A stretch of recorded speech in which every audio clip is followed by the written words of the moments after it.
तो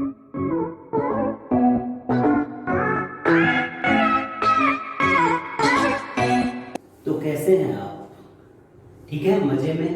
okay, I wish कि आप मजे में होंगे। और अगर मजे में हैं तो एक स्माइल कीजिए ना, ये नहीं वो क्यूट वाला। ओके, चलो ठीक है, फिर देखते हैं आज की वीडियो में मैं जो आपको पढ़ाने वाला हूँ ये 1.3 एक्सरसाइज कह सकते हो आप, Maharashtra state board class 10th के लिए 1.3 एक्सरसाइज सिमिलैरिटी के ऊपर बेस्ड है। प्रीवियस 2 वीडियोस में मैंने 1.1 और 1.2 इवन बेसिक प्रोपोर्शनैलिटी थ्योरम भी ऑलरेडी कवर कर रखा है, जो पुराने 2 वीडियो है उसमें। जो आपको आज बताने वाला हूं वो 1.3 एक्सरसाइज में सिमिलैरिटी का क्या कॉन्सेप्ट है, पहले 5-7 मिनट में वो कवर करेंगे। देन क्वेश्चन 1 से लेकर के कंटिन्यू करेंगे 1.3 एक्सरसाइज ज्योमेट्री ट्राइंगल का। ओके, ठीक है, तो आप ध्यान से देखो कि क्या है सिमिलैरिटी। मैं आपको शॉर्ट में एक्सप्लेन करने की कोशिश करता हूं, वीडियो बहुत ज्यादा बड़ा करेंगे नहीं, शॉर्ट में मैं बताता हूं सिमिलैरिटी। ओके, ठीक है, बहुत बढ़िया। सिमिलैरिटी की एक बात मैं आपको बताऊं, तो आप जरा सा मुझे एक बात बताओ कि एक ये बॉल है, क्या इस बॉल से भी बड़ा साइज हो सकता है? हो सकता है, बिल्कुल हो सकता है। एक ये बॉल है, एक ये बॉल है, इस बॉल का छोटा साइज भी हो सकता है, आपने देखा होगा बहुत छोटे से, और इसी बॉल का बड़ा साइज भी देखा होगा आपने। तो ये दोनों देखने में कैसे हैं? सिमिलर है। वर्ड यूज करते हैं ना, अरे सिमिलर होंगे। ओके, ठीक है। आपने टॉय देखा होगा, आपने लैपटॉप देखा होगा, आपने सेल फोन देखा होगा। ये सारी चीजें कैसे हैं? किसी का लैपटॉप छोटा है, किसी का थोड़ा सा उससे बड़ा है, तो ये लैपटॉप और वो लैपटॉप क्या हो गए? सिमिलर कह सकते हैं, आप कह सकते हैं। आपने ट्रैक्टर देखा है क्या? बिल्कुल देखा होगा। छोटा ट्रैक्टर एक आता है और एक बड़ा ट्रैक्टर आता है, कैसे हैं दोनों? सिमिलर है। आपने ताजमहल देखा है क्या? अरे वो आगरा वाले की बात नहीं कर रहा मैं कि वो आगरा में आपने जाके देखा, वो नहीं, वो नहीं। छोटे वाले जो हम किसी को गिफ्ट देते हैं, गिफ्ट नहीं, हम मतलब गिफ्ट भी देते हैं, या फिर जो कहीं पे आप अपने घर में रखते हो, कहीं भी रखते हो, उसका साइज उसके कंपैरिजन में बहुत कम है, लेकिन देखने में कैसा लगता है? अरे ये तो ताजमहल जैसा ही है। बेसिकली मैं आपको ये कहना चाह रहा हूं कि अगर किसी भी चीज का साइज हम एनलार्ज कर रहे हैं या रिड्यूस कर रहे हैं, तो क्या हम उसके एक पार्ट को रिड्यूस करते हैं क्या? नहीं, हम उसके सारे कोरस्पॉन्डिंग पार्ट्स को रिड्यूस करते हैं एक पर्टिकुलर प्रोपोर्शन में, एक रेशियो में। अगर मैं हाफ कर रहा हूं सारे साइज को, तो आप उसके सभी चीजों को हाफ करेंगे। मैंने ट्रैक्टर की बात की, मैंने टॉयज की बात की। टॉयज एक समझो कि एक बाइक है जो नॉर्मल बाइक है, और एक दूसरी बाइक है जो बच्चों के लिए हम लेके आते हैं। तो जो बच्चों के लिए लेके आते हैं बाइक, उसमें और उसमें क्या फर्क है? क्या ऐसा है कि ये बच्चों वाली जो बाइक है सिर्फ उसके हमने टायर छोटे कर डाले, बाकी सारे पार्ट्स वैसे के वैसे? नहीं, हमने सारे पार्ट्स को इक्वल प्रोपोर्शन में कम किया, इक्वल रेशियो में कम किया। मतलब अगर हाफ किया तो सभी पार्ट को हाफ किया। मैं अपनी बात बताता हूं, मेरी पासपोर्ट साइज फोटो इतनी सी है, उसमें भी आप मुझे पहचान लोगे। मेरी बड़ी सी फोटो इतनी सी है, उसमें भी आप मेरे को पहचान लोगे। ऐसा क्यों? क्योंकि मेरे हर पार्ट को इक्वली बढ़ाया गया है, कॉरस्पॉन्डिंग पार्ट को। छोटे पासपोर्ट साइज फोटो में मेरी नाक जितनी है, इस बड़े वाले में हमने नाक को जितना बढ़ाया, इस फोटो में मैंने अपने आईज को भी उसी रेशियो में बढ़ाया है। ये होता है सिमिलैरिटी की बात। थोड़ा सा लिखता हूं, और जो इसमें हम पढ़ने वाले हैं वो आप, मैं अपने बारे में नहीं पढ़ेंगे, वो ट्रैक्टर नहीं पढ़ेंगे, हम क्या पढ़ने वाले हैं? Similarity of triangle. क्या पढ़ने वाले हैं? Similarity of triangle. तो अब आप सोच रहे होंगे कि सिमिलैरिटी ऑफ ट्राइंगल की बात अगर मैं करूंगा तो ट्राइंगल के 3 साइड की बात करेंगे, ट्राइंगल के 3 एंगल की बात करेंगे। ट्राइंगल में होता क्या है? 3 साइड होते हैं और 3 एंगल होते हैं। तो अगर मैं सिमिलैरिटी की बात करूं, यानी सिमिलैरिटी ऑफ ट्राइंगल, तो 2 ट्राइंगल एक दूसरे से सिमिलर कैसे होंगे? तो उसके 2 कंडीशन है। आप बोलोगे कि सर अभी आप एक्सप्लेन कर रहे थे कि दो चीज सिमिलर तब होंगे जब उनके कॉरस्पॉन्डिंग पार्ट्स इक्वल रेशियो में हो, बराबर ना। तो यही सेम चीज ट्राइंगल का भी है। तो पहला मैं अगर लिखूं तो मैं बोल सकता हूं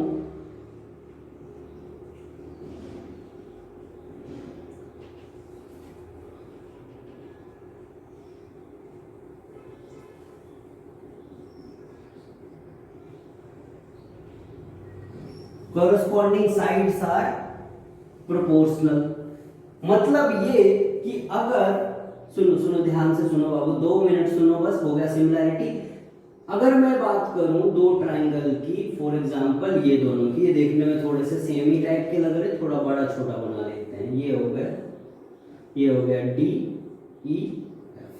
दो ट्राइंगल मैंने बनाया ए बी सी और डी ई एफ। ध्यान से सुनो, मैंने क्या बताया था, जो साइड्स हैं, कॉरस्पॉन्डिंग साइड्स का मतलब क्या है कि मैं और आप में अगर बात होगी, मैं बोलूंगा कॉरस्पॉन्डिंग साइड, तो मैं अगर अपना राइट हैंड ले रहा हूं तो आपका भी क्या लूंगा, राइट हैंड। मैं अपना लेफ्ट हैंड ले रहा हूं तो आपका भी क्या लूंगा, लेफ्ट हैंड। मतलब इसको बोलते हैं हम कॉरस्पॉन्डिंग। तो अगर मैंने ये ए बी साइड की बात की तो यहां कौन सा साइड लेने वाला हूं मैं, डीई।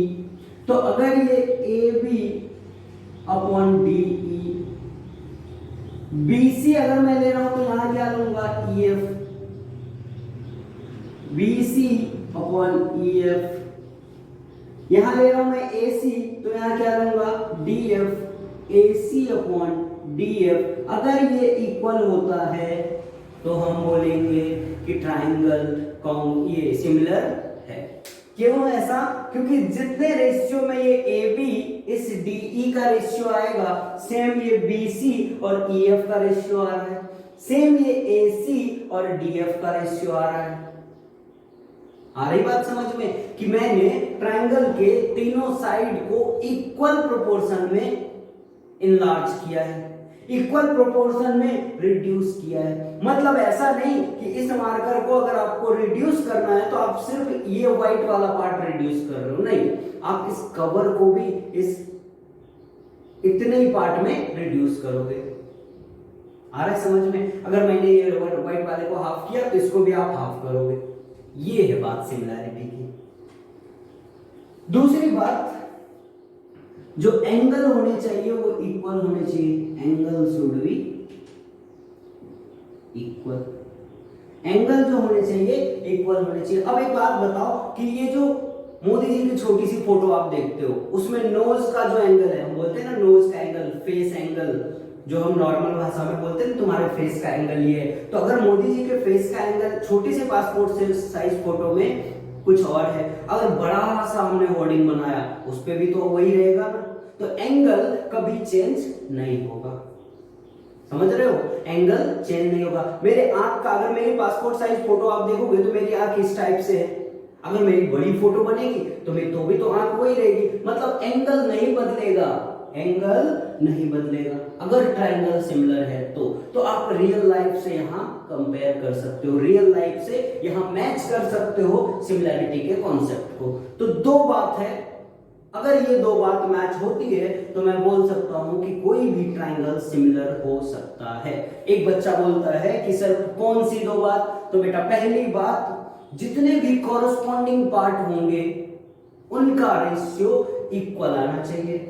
जैसे ए बी का डी ई के साथ, बी सी का ई एफ के साथ, कॉरस्पॉन्डिंग बेटा कॉरस्पॉन्डिंग, ए सी का डी एफ के साथ, पहली बात। दूसरी बात, angle should be equal. Face वाली बात देखो, आपको बताया पासपोर्ट साइज फोटो और बड़ी सी होर्डिंग वाली फोटो, एंगल चेंज नहीं होगा कभी, और एंगल चेंज नहीं होगा कभी तो मैं बोल सकता हूं कि ये दो कंडीशन फुलफिल करने के बाद जो ट्राइंगल होंगे वो सिमिलर होंगे। और सिमिलर को कैसे बोलते हैं अपन, याद है कि आपको सिमिलर को कैसे बोलते हैं, अरे सिमिलर होगा, नहीं समझे, ऐसे बोलते हैं ना। कोई दोस्त पूछा कह रहे कैसा है, अरे सिमिलर है, सिमिलर है। तो ये देखो क्या बना रहे हैं, ये बना रहे हैं, यही तो होता है सिमिलैरिटी का सिंबल। अगर triangle A B C triangle D E F के सिमिलर है तो यही तो बनाते हैं, ए बी सी डी ई के सिमिलर है, यही बनाते हैं, A B C D E F के सिमिलर है। एक बच्चा बोलता है कि सर सिमिलैरिटी तो ठीक है, कॉन्ग्रुएंसी का कुछ तो बताओ। कॉन्ग्रुएंसी का मतलब नहीं समझ रहा हूं मैं। तो एक बात आपको बताता हूं बाबू, कंफ्यूज होने की जरूरत नहीं है कि ये जो ABC है, ये जो DEF है, ये दोनों सिमिलर हैं, पर कॉन्ग्रुएंट कब होंगे? तो कॉन्ग्रुएंट देखो, ये मेरा लेफ्ट हैंड, ये मेरा राइट हैंड, मैंने इन दोनों को एक दूसरे के ऊपर जैसे ही रखा, ये कंप्लीट ओवरलैप हो गया, कंप्लीट ओवरलैप। अगर ऐसा होता है, अगर एक ट्रायंगल दूसरे ट्रायंगल को कंप्लीट ओवरलैप कर ले, तो हम क्या बोलेंगे? वो कॉन्ग्रुएंट है। बटरफ्लाई आपने देखा है, बटरफ्लाई क्या होता है? देखो एक डायग्राम बनाता हूं, रफ डायग्राम बने तो ठीक है, बाकी का पता नहीं। ये बटरफ्लाई बनेगा क्या? कम चांसेस है बनने के, वैसे देखो। तो अगर ये ऐसा ओवरलैप करेंगे, नहीं बना बटरफ्लाई, कोई बात नहीं, इट्स ओके। बटरफ्लाई आप इमेजिन करो, बटरफ्लाई कैसे फ्लाई करती है, और कभी आपने उसको बैठते देखा होगा, तो जैसे वो बैठती है तो उसके दोनों विंग्स एक दूसरे के ऊपर ओवरलैप कर जाते हैं। तो इसका मतलब उसका विंग्स 1 विंग्स 2 से कॉन्ग्रुएंट है। क्यों? क्योंकि कंप्लीट ओवरलैप कर रहा है। कॉन्ग्रुएंसी की जब भी बात आएगी तो आपको एक ही चीज देखना है, वो चीज आप क्या देखोगे? वो चीज आप क्या देखोगे कि कंप्लीट ओवरलैप होने चाहिए। अभी इस बुक की बात करता हूं मैं, इस बुक की, ये बुक का ये पेज है, ये बुक के अंदर के पेज है, तो ये ऊपर वाला पेज इस पेज को कंप्लीट ओवरलैप कर रहा है। साइड से अगर मैं देखूं, कंप्लीट ओवरलैप, मतलब ये सारे पेज एक दूसरे से कैसे हैं? कॉन्ग्रुएंट है। और एक बात बताओ बेटा, कॉन्ग्रुएंट है तो कंप्लीट ओवरलैप कर लिया, आपने समझ लिया कि कंप्लीट ओवरलैप करेगा। पर एक बात बताओ कि अगर कंप्लीट ओवरलैप ये मेरा हैंड इस हैंड को कर रहा है, तो आप बोलोगे कि सर ये कंप्लीट ओवरलैप इसलिए कर रहा है क्योंकि आपके सारे फिंगर इसके सारे फिंगर से सेम सेम है, ये पाम ये इसके सेम सेम है, मतलब इनकी लेंथ सेम सेम है, मतलब इक्वल है। तो अगर एक ट्रायंगल दूसरे ट्रायंगल का सिमिलर कॉन्ग्रुएंट हुआ, अगर ये ट्रायंगल इस दूसरे ट्रायंगल का सिमिलर हुआ, कॉन्ग्रुएंट हुआ, कॉन्ग्रुएंट, तो आप बोलोगे कि ये ट्रायंगल को अगर उठा के इस दूसरे ट्रायंगल पे रखा तो कंप्लीट ओवरलैप हो जाएगा। बेटा कंप्लीट ओवरलैप कैसे हो जाएगा? जब ये साइड इसके बराबर, ये साइड इसके बराबर, ये साइड इसके बराबर हो, मतलब सारे कॉरस्पॉन्डिंग पार्ट्स एक दूसरे के क्या हो? इक्वल हो। क्या हो? इक्वल हो। इसलिए हम कॉन्ग्रुएंसी का साइन ये यूज करते हैं, इक्वल लगा देते हैं। इक्वल नीचे कॉन्ग्रुएंसी का, ये कॉन्ग्रुएंसी का साइन होता है, इक्वल लगा देते हैं। तो इक्वल लगाया मतलब क्या कि इक्वल सारे पार्ट्स हैं, और ये ऊपर में जो मैंने दिया है सिमिलैरिटी का, मतलब जो इक्वल है वो सिमिलर तो होगा ही। दो पार्ट, ये दोनों मार्कर इक्वल भी है, सिमिलर भी है। तो एक 1 मार्क्स के जो क्वेश्चन इंपॉर्टेंट है वो आप यहां पे देख लो जरा सा, कि अ कॉन्ग्रुएंट ट्राइंगल या फिर फिगर बोल सकते हो, a congruent triangle will be similar, but a similar triangle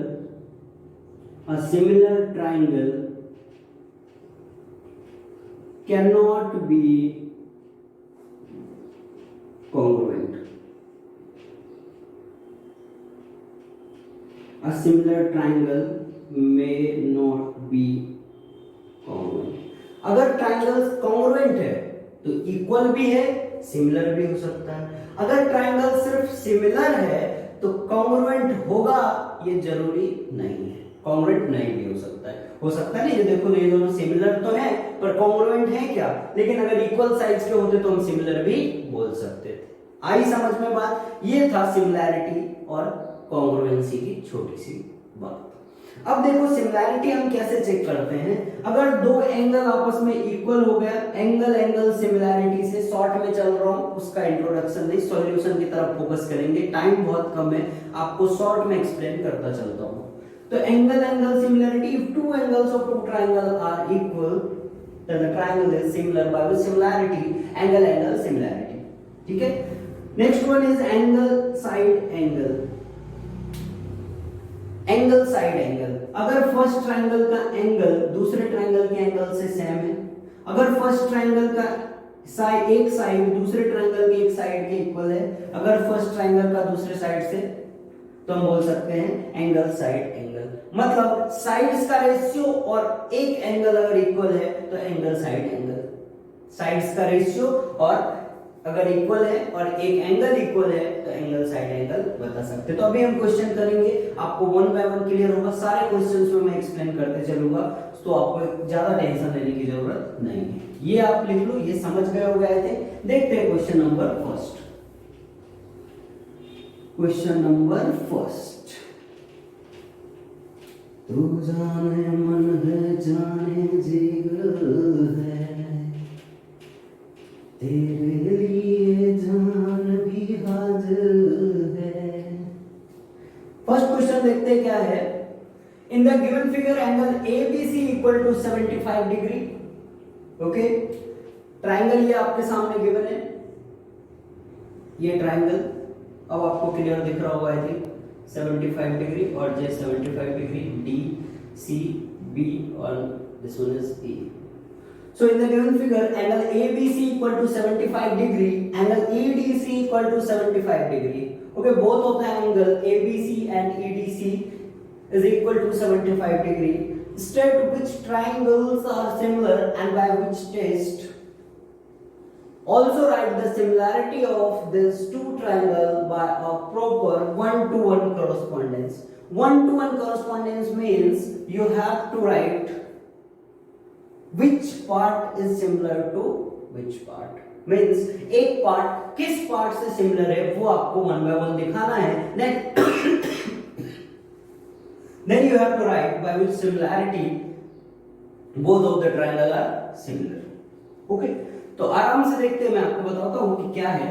सबसे पहले ढूंढो कि ये 75 डिग्री किस ट्रायंगल में है, तो ABC ट्रायंगल में 75 डिग्री है। Okay, EDC triangle, next triangle is EDC equal to angle EDC कितना है 75। तो मुझे एक चीज समझ आया कि दो ट्रायंगल है यहाँ पे, कौन सा ट्रायंगल, ABC एंड EDC। तो मैं यहाँ पे लिखूंगा in triangle ABC and triangle EDC। Angle ABC equal to angle EDC और ये क्या है, गिवन है, एक एंगल ऑलरेडी आपको गिवन है। दूसरा ट्रायंगल अगर मैं बात करूं तो मुझे देखो C एंगल दिख रहा है, एंगल C। ABC ट्रायंगल अगर मैं ले रहा हूं तो भी ये एंगल C मिल रहा है मुझे, जब मैं EDC ले रहा हूं तो भी ये एंगल C मुझे मिल रहा है। मतलब एंगल C दोनों में कॉमन है और अगर कॉमन है तो इक्वल ही होगा। तो यहां पे हम लिखेंगे angle C equal to angle C common. और बेटा मैंने आपको एक बात बताया था कि अगर दो ट्रायंगल आपस में सिमिलर होंगे, मतलब दो एंगल आपस में इक्वल है, तो एंगल एंगल सिमिलैरिटी से ये दोनों ट्रायंगल सिमिलर होंगे। तो यहाँ पे पूछा है बाय विच टेस्ट, तो मैं लिखूंगा by angle angle similarity test. Angle angle similarity test triangle ABC similar to, similarity का जो साइन है आप ऐसे लो, अभी क्या हो गया, हाँ, सिमिलर टू ट्रायंगल EDC। एक बात और बता दूं, कई बार बच्चा ये बनाता है, कोई बच्चा ये बनाता है, तो कोई रॉन्ग नहीं है, दोनों राइट है। ठीक है, ठीक है, ABC सिमिलर टू EDC। अब सिमिलर हमने दिखा दिया, कौन से टेस्ट से सिमिलर होगा वो भी दिखा दिया। वन टू वन कॉरेस्पॉन्डेंस पूछा था तो ये देखो वन टू वन कॉरेस्पॉन्डेंस वो भी दिखा दिया। मतलब ये क्वेश्चन हो गया है आपका कंप्लीट। इतना ही करना था इस क्वेश्चन। टफ लग रहा है क्या? मुझे नहीं लगता कि आपको टफ लग रहा होगा। एक बार और देखो 70 75 गिवन था, एंगल C हमने ढूंढा कॉमन, कौन से ट्रायंगल में, ABC और ADC में। तो ये एंगल एंगल सिमिलैरिटी से दोनों ट्रायंगल आपस में कॉन्ग्रुएंट हो गए। था इजी। चलो देखते हैं question number 2।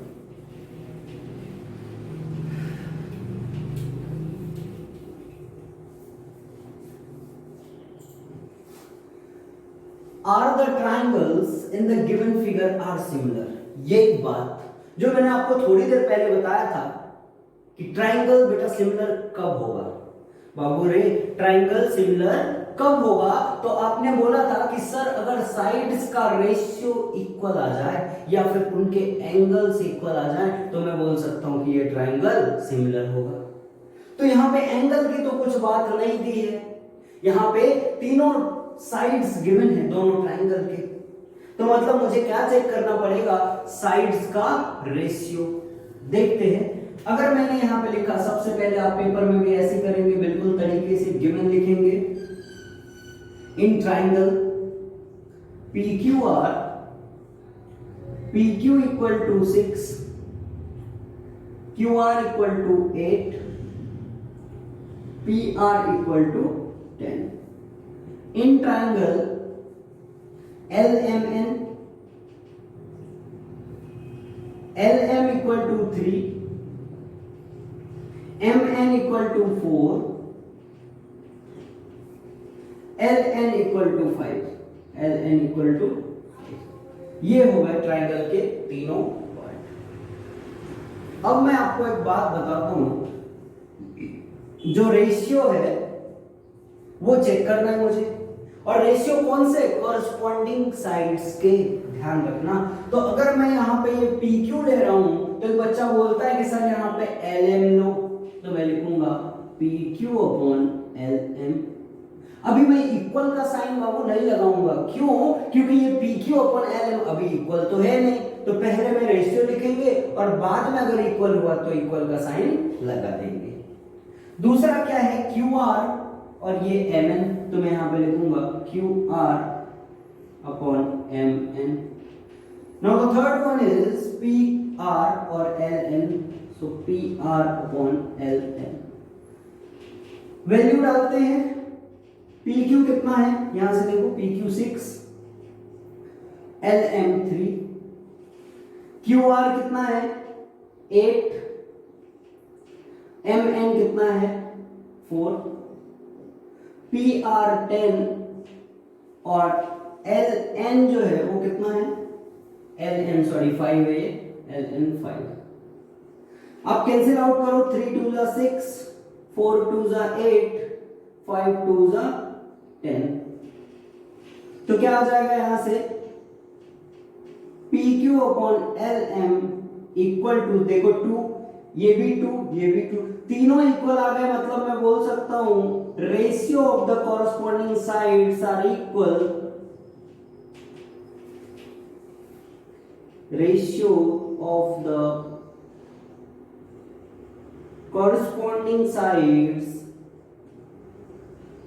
are equal, therefore triangle PQR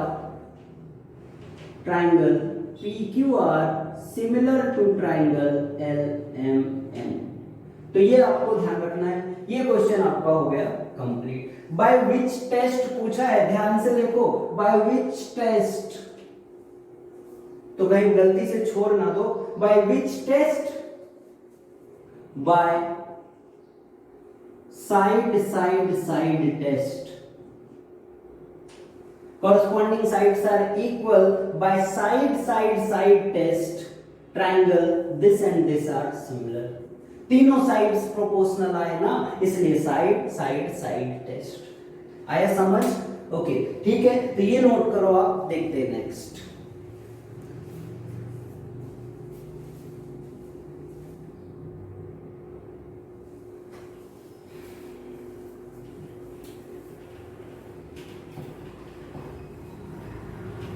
देखते हैं क्वेश्चन नंबर 3।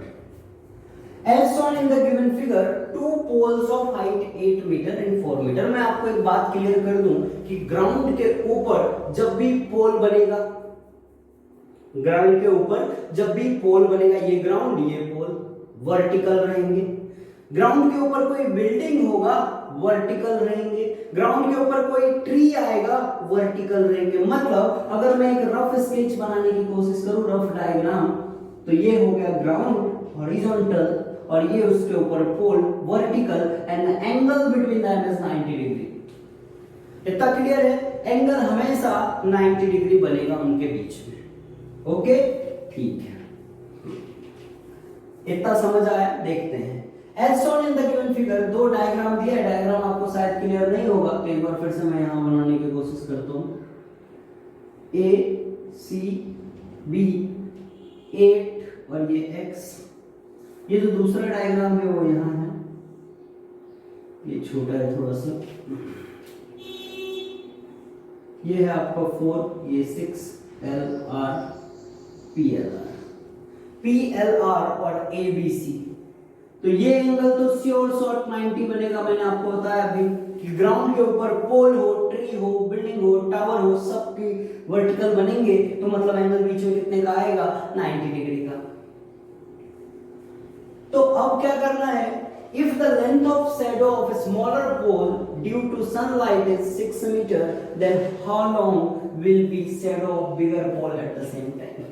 मतलब किसी टाइम पे सन से लाइट आ रही है तो स्मॉलर पोल में जो पोल की हाइट 6 है तो शैडो कितने का बन रहा है, पोल की हाइट 4 है तो शैडो कितने का बन रहा है, 6 का। तो अगर पोल की हाइट हमने 8 कर दी तो ये शैडो कितने का बनेगा, ये क्वेश्चन आपसे पूछा जा रहा है। तो अगर मैं इन दोनों ट्रायंगल को सिमिलर प्रूफ कर दूं, बिना सिमिलर प्रूफ किए बाबू नहीं होगा, आपको सिमिलर करना पड़ेगा। तो अगर मैं ये दोनों ट्रायंगल को सिमिलर प्रूफ कर दूं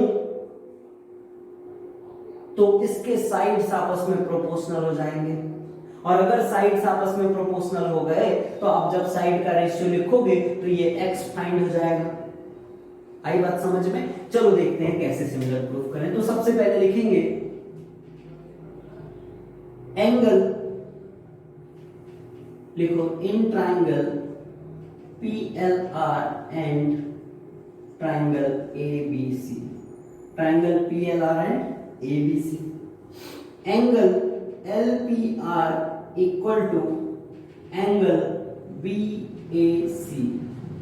और ये क्यों इक्वल हो गया, क्यों इक्वल हो गया, क्योंकि सनलाइट यहां से आ रही है तो सनलाइट के आने की वजह से यहां वाला एंगल, सनलाइट तो दोनों पोल के लिए सेम है तो सनलाइट की वजह से जो एंगल बनेगा वो तो दोनों के लिए सेम बनेगा।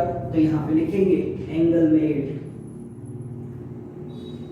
Angle made at the top of pole due to sunlight. अब सनलाइट सेम टाइम पे दो पोल पे तो इक्वल ही एंगल बनाएगा, इक्वल एंगल। दूसरा angle PRL equal to angle ACB equal to 90 degree. मैंने अभी जस्ट आपको दिखाया था कि 90 डिग्री कैसे आएगा।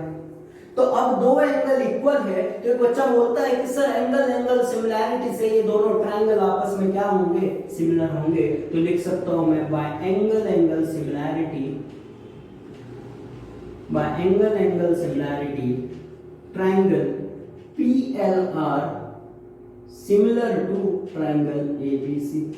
अब ट्रायंगल PLR और ट्रायंगल ABC आपस में सिमिलर हो गए, ट्रायंगल PLR और ABC आपस में सिमिलर हो गए, ठीक है, बाय एंगल एंगल सिमिलैरिटी।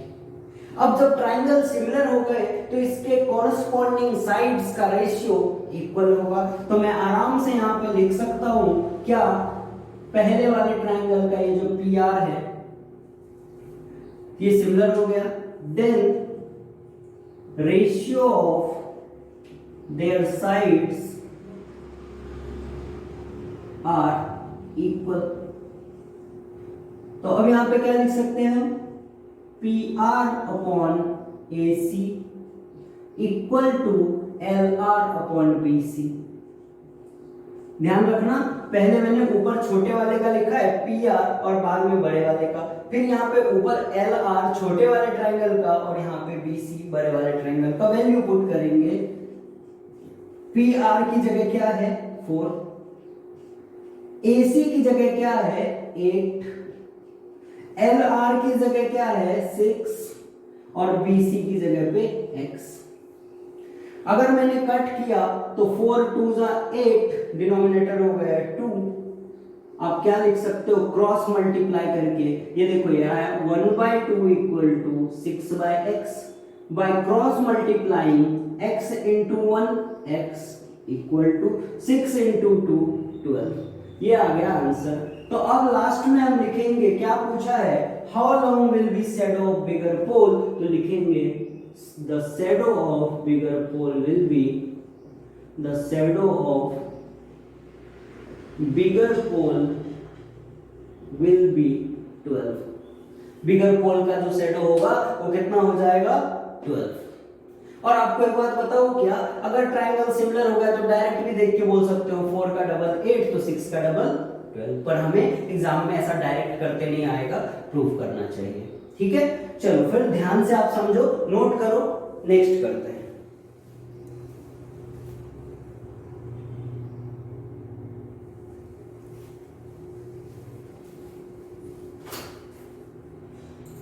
देखते हैं question number 4।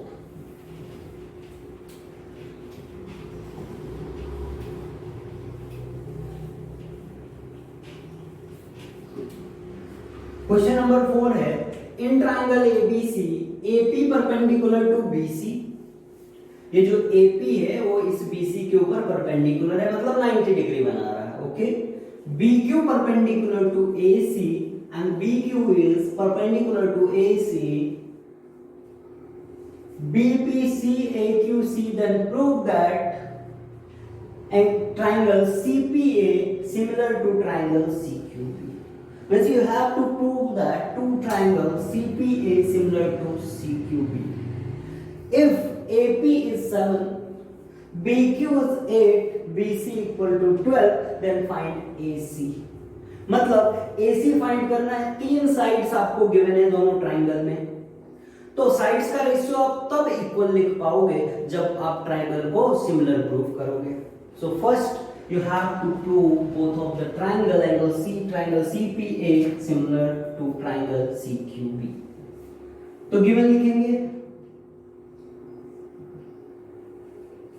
AP equal to 7, BQ equal to 8, BC equal to 12। तो अब लिखेंगे इन ट्राइंगल CPA एंड, जिस दो ट्राइंगल को आपको सिमिलर प्रूफ करना होता है उस दोनों ट्राइंगल के अंदर आप क्या क्या सिमिलैरिटी क्राइटेरिया लिख सकते हो वो आपको लिखना है। In triangle CPA and triangle CQB, मतलब ये दोनों ट्राइंगल में CPA और CQB में देखते हैं क्या है। तो सबसे पहले मुझे एक चीज समझ आया कि ये जो AP है वो BC के परपेंडिकुलर है, AP है वो BC के परपेंडिकुलर है। आ रहा है समझ में? CQB और CPA, ठीक है। तो AP perpendicular to PC, AP perpendicular to PC, तो अब इसका मतलब APC एंगल APC इक्वल हो जाएगा किसके, एंगल BQC के 90 डिग्री गिवन। अब एक चीज देखो, CPA ट्राइंगल में और CQB ट्राइंगल में, ट्राइंगल को ध्यान से देखना, मैं दो ट्राइंगल कलर चेंज कर देता हूं। CPA एक ये ट्राइंगल हो गया आपका, और CQB